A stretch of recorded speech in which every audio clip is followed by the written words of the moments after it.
materi tentang komunikasi dan perilaku konsumen yang akan dijelaskan oleh saya sendiri, Felis Prambudya Vihani dengan NIM belakang 136 dan rekan saya Fatma Mudita Isnaini dengan NIM belakang 154.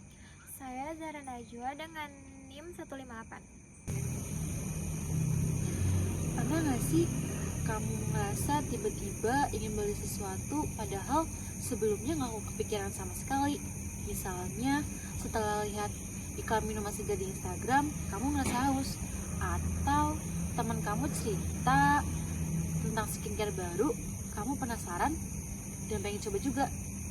Nah, itu bukan hanya sekedar kebetulan, itu adalah hasil dari komunikasi pemasaran yang mempengaruhi perilaku konsumen.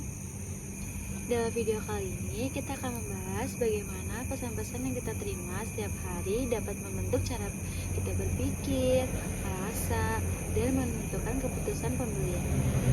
Selanjutnya ada komunikasi.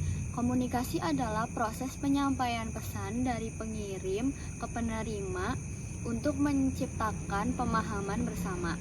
Sedangkan perilaku konsumen adalah suatu proses yang dilalui seseorang untuk mencari, menggunakan, membeli, dan mengevaluasi suatu produk atau jasa. Keduanya saling terkait erat. Tanpa komunikasi yang efektif, konsumen gak akan tahu nilai dari suatu produk. Sebaliknya, tanpa memahami perilaku konsumen, komunikasi perusahaan bisa salah sasaran. Misalnya, pesannya gak relevan atau malah menimbulkan persepsi yang negatif. Dalam pemasaran, komunikasi bekerja sebagai sistem. Ada pengirim pesan, itu seperti perusahaan atau pemasar. Terus ada pesan, yaitu informasi tentang produk yang disampaikan.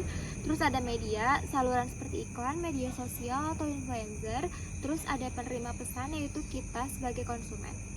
Yang menarik adalah umpan balik. Zaman dulu, komunikasi itu cuma bersifat satu arah, yaitu perusahaan yang berbicara dan konsumen yang mendengarkan. Sekarang, lewat media sosial, komunikasi menjadi dua arah. Konsumen bisa langsung menanggapi, memberi ulasan, bahkan mempengaruhi lewat opini mereka. Artinya, komunikasi pemasaran modern harus interaktif, bukan hanya sekedar persuasif.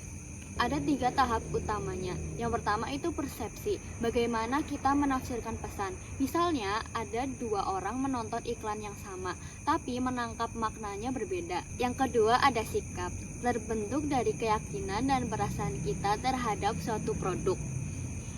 Jika pesan berhasil membangun emosi positif, maka sikap kita terhadap produk tersebut juga cenderung positif. Yang ketiga ada tindakan. Hasil akhirnya kita membeli atau tidak. Namun, keputusan membeli tidak selalu rasional. Seringkali faktor emosional seperti rasa bangga, takut ketinggalan tren, atau keinginan diterima sosial jauh lebih kuat. Menariknya, konsumen tidak hanya sebagai penerima pesan, kita juga menjadi komunikator.